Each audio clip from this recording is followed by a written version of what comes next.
এই সমাজে আমরা প্রতিদিন নানা ধরনের সংগ্রামের গল্প শুনি। কেউ অর্থের জন্য, কেউ ক্ষমতার জন্য, কেউ বা নিজের অস্তিত্ব রক্ষার জন্য সংগ্রাম করেন। কিন্তু এমন কিছু মানুষ আছেন যাদের জীবনের সংগ্রামটা অন্য সবার চেয়ে সম্পূর্ণ আলাদা, একেবারেই ব্যতিক্রমী। ঠিক তেমন একজন মানুষ হচ্ছেন মোজাম্মেল হক। দেহের একটু শক্তি দিয়েও সন্তানকে একজন বড় আলেম বানানোর স্বপ্নে তিনি আজও লড়ে যাচ্ছেন নিরন্তর। যে ছেলেটা মাদ্রাসা পড়তেছে ওরে মুক্তি পাশ করানোর ইচ্ছা আছে। কিছুদিনের মধ্যে মনে করেন মাস্টার্স করবে, এই বছর ওরা কি টাইটেল করবে এই বছর আরবিতে করার পরে পরে ওই হাটহাজারী মাদ্রাসা দেবো, ওখানে মনে করেন যে 4 বছর থাকবে, 4 বছর পরে মাস্টার্স করবে।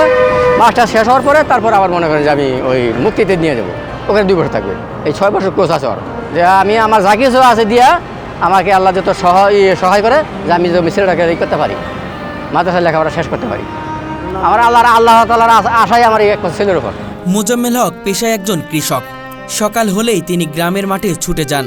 নিজের জমি না থাকলেও অন্যের জমিতে খাটুনি দেন। দিন এনে দিন খাওয়া এই সংগ্রামী মানুষ কিন্তু শুধু কৃষিকাজেই থেমে নেই তার জীবনের যুদ্ধ।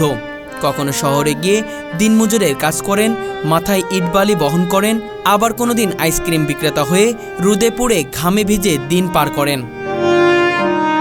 এই বয়সে যেখানে মানুষ একটু বিশ্রাম চায়, সেখানে মোজাম্মেল হক যেন নতুন করে শুরু করেন প্রতিদিন, শুধু একটু লক্ষ্যকে সামনে রেখে। মোজাম্মেল হকের একমাত্র ছেলে বর্তমানে একটি কওমি মাদ্রাসায় পড়াশোনা করছে। ইসলামী শিক্ষায় তার অগাধ আগ্রহ দেখে পিতা মোজাম্মেল হক মনে মনে একটি দৃঢ় সিদ্ধান্ত নেয়, এই ছেলেকেই আল্লাহর পথে একজন প্রকৃত জ্ঞানী আলেম হিসেবে গড়ে তুলবেন। তিনি চান এই সন্তান একদিন দারুল উলুম দেওবন্দ, মদিনা ইউনিভার্সিটি কিংবা দেশের বড় কোনো ইসলামী শিক্ষাকেন্দ্র থেকে দাওরায়ে হাদিস শেষ করুক। তিনি চান একদিন এই ছেলে সমাজের পথভ্রষ্ট মানুষের আলোর পথ দেখাক, ইসলামের সৌন্দর্য তুলে ধরুক সবার মাঝে। জীবনের শেষ প্রান্তে এসে মোজাম্মেল হকের সবচেয়ে বড় ইচ্ছা মৃত্যুর পর তার জানাজা পড়াবেন তারই গড়ে তোলা সন্তান। একজন পিতার পক্ষে এর চেয়ে গর্বের আর কিছু হতে পারে না। মোজাম্মেল হক কারোর কাছে হাত পাতেন না। তিনি বিশ্বাস করেন তার রিজিক আল্লাহই দিবেন, আর এই সংগ্রামের পুরস্কারও তিনি রাখবেন। মানুষ যখন রোজগারের পেছনে ছোটে, তিনি তখন আখিরাতের পথে ছুটছেন। সন্তানকে সেই পথের সহযোগী করতেই তার সব আয়োজন। মোজাম্মেল হকের এই জীবন সংগ্রামে আমাদের নতুন করে ভাবতে শেখায়, একজন পিতা চাইলে কতটা ত্যাগ স্বীকার করতে পারেন সেটার জীবন্ত উদাহরণ তিনি।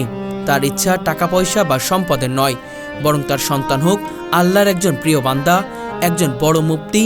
এই চাওয়াই যেন জড়িয়ে আছে পৃথিবীর সবচেয়ে পবিত্র ভালোবাসা। এই প্রতিবেদন শুধু একজন বাবার গল্প নয়, এটি একটি দৃষ্টান্ত যা সমাজকে আলোকিত করে, হৃদয়কে নরম করে এবং মনে করিয়ে দেয় সত্যিকারের সফলতা এই দুনিয়ায় নয়, পরকালের জন্য প্রস্তুত করা একজন সন্তানের মাঝেই নিহিত। এটা দেখা গেছে কি যে কর্ম করা লাগে, কর্ম করে খাইতে পারলে ভালো বেশি। বসে বসে খাইলে দেখা যায় শরীর অবশ হয়ে যায়, আবার মনে করেন খারাপ লাগে। তারপরে আর্থিক সমস্যা আছে, এগুলা এটা করাতে আর্থিক সমস্যা কিছু তো চাহিদা মিটাই নেই। ছেলেপেলে লেখাপড়া করা লাগে, তো খরচপাতি দেওয়া লাগে, ছেলেপেলে আছে। তারপরে মনে করেন মেয়ে 2টা 3টা 4টা 3টা মেয়ে, 2টা বিয়ে দিয়ে দিয়েছি, আর একটা এখন আছে, সেটা মেট্রিক পরীক্ষা দিয়ে আসছে। ছেলের খরচ দেওয়া লাগে বেশি বেশি করে, মাদ্রাসা লেখাপড়া খরচ বেশি দেওয়া লাগে। এই জন্য মনে করেন যে এটা বসে না থেকে আইসক্রিম বিক্রি করতেছি, তাতে কিছু কিছু খরচ মনে করেন ছেলের চালায় যাইতেছি। অন্যটা নিচ্ছি না, দেখা গেছে যে এখানে তো আগে থেকে পরিচিত ছিল, এই জন্য এখানে আসে মাঝে মাঝে এটা আর কি ব্যবসাটা করি। কত বছর ধরে কাজ করছেন? এটা করতেছি 16 বছর হয়ে গেছে, 16 বছর বেশি হয়ে গেছে। 2008 সাল থেকে শুরু করেছি। 8 সাল থেকে শুরু করেছি। প্রথম ছিলাম ওই বাউনিয়াতে, ওখানে থাকছি 10-12 বছর থাকছি। তারপরে কামারপাড়া, এই গাড়িগুলো কামারপাড়া থেকে নিয়ে আসি। এই যে ইনকাম, এটা দিয়ে আসলে চলা যায় কি না? সব এটার উপর সব নির্ভর করা যায় না। কিছু কিছু দেখা গেছে যে নিজের কৃষি কাজ করি, ওখান থেকেও কিছু কিছু খরচ করা লাগে, এইটাই মিলে আর কি চলতে পারি। না, খারাপ লাগে না।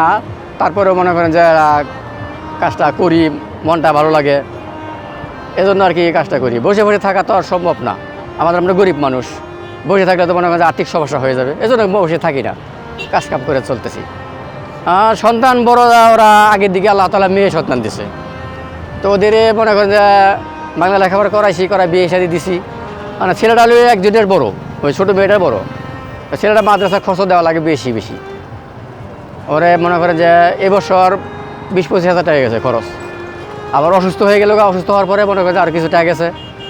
তো সেই তারপরে একটা মেয়েটা আর কি মেট্রিক পরীক্ষা দিয়ে আসছে এই বছর, চিন্তা ভাবনা করছি যে ওর জন্য লেখাপড়া করাবো না, পারলে বিয়ে দিয়ে দিব, আর কলেজে নেওয়ার নিয়ত নাই। আপনার চালানো আসলে সম্ভব হচ্ছে না। না, সম্ভব হলেও আমি নেব না, সম্ভব আছে নিতে পারবো কিন্তু নিব না। বর্তমান এখন মনে করেন টাকা পয়সার একটু সমস্যায় আছে দিকে আর কি এটা কাজটা করতেছি।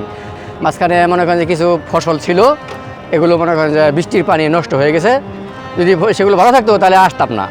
যেমন মাঝে মনে করেন ওই কিছু মরিচ ক্ষেত ছিল, এটা বৃষ্টির পানি উঠে একদিনে সবগুলো গাছ মারা গেছে। তোরা দেখা গেছে প্রতি মাসে 20,000 25,000 করে বেচতাম, ওটা থেকে বঞ্চিত হয়ে গেছি। তারপরে চিন্তা ভাবনা করলাম যে একদিকে আমার বন্ধু বললো যে আপনি এখানে এসে পড়েন, ওনার কথা মতো এই জায়গায় আসলাম, বিদেশ থেকে এইখানে আসলাম। মাঝে মাঝে আর কি থয়ে যাই গিয়া, ব্যবসা বন্ধ করে থয়ে যাই, বাড়িতে কিছু কিছু কাম কাজ করি, করার পরে কৃষিকাজ করি, ওগুলোতে কিছু চাহিদা মেটে, তারপরে আবার সময় হলে আবার এই জায়গায় এখানে আসি, মানে কি প্রয়োজন বোধ হবে আসি কাজ করি। এই কাজ করার পরে কারোর সঙ্গে অপমান হয় না, অপদস্থ হয় নাই, এদিক দিয়ে আল্লাহ তাআলা ভালো রাখছে। তো কাজটা এটা মনে করেন যে একবারে কন্টিনিউ করি না, ফাঁকে ফাঁকে করি, আবার দেখা গেছে কন্টিনিউ করি, মানে এক সিলিপ কন্টিনিউভাবে কাজ করি না। ওই বললাম যে কিছু কিছু কাজ দেশে যাই, কিছু কাজ করি, আবার মনে কিছু দিনের মধ্যে বাড়ি যাবো, এক সপ্তাহ মধ্যে বাড়ি যাবো, যাইয়া ওই যে দেখেন ধানের আলি ফেলামো, এটা করবো। তারপরে মনে করেন যে কিছু যে মরিচ ক্ষেত এগুলো আবার নতুন করে লাগানোর জন্য ব্যবস্থা নেবো। তো ওটা যে ভালো হয়ে যাবে তাহলে মনে করেন যে এখানে আবার ঠকিত থাকবো কিছুদিন।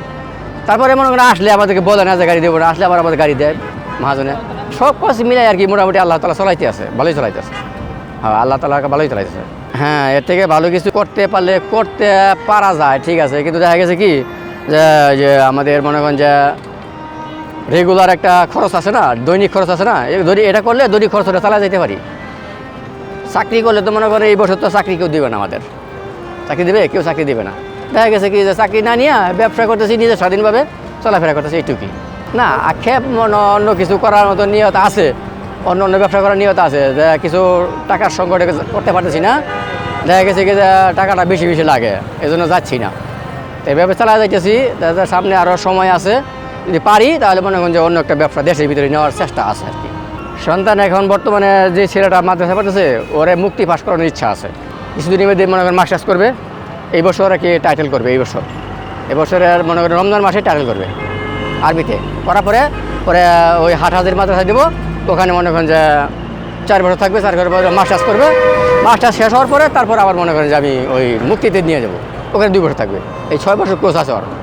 ছেলেটাকে মাদ্রাসা পড়াতে পারলে আপনার হ্যাঁ, আমার সাকসেস। হ্যাঁ, আল্লাহ তাআলা আমি নিয়ত করছি এটাই, যে আমি আমার যা কিছু আছে দিয়া আমাকে আল্লাহ যত সহায় করে যে আমি ছেলেটাকে করতে পারি, মাদ্রাসায় লেখাপড়া শেষ করতে পারি। আমার আল্লাহ তাআলার আশাই আমার এই এক ছেলের উপর। আর মেয়েদের তো বিয়ে দিয়ে দিয়েছে, আমার নাম মুজাম্মেল, থাকি কামারপাড়া।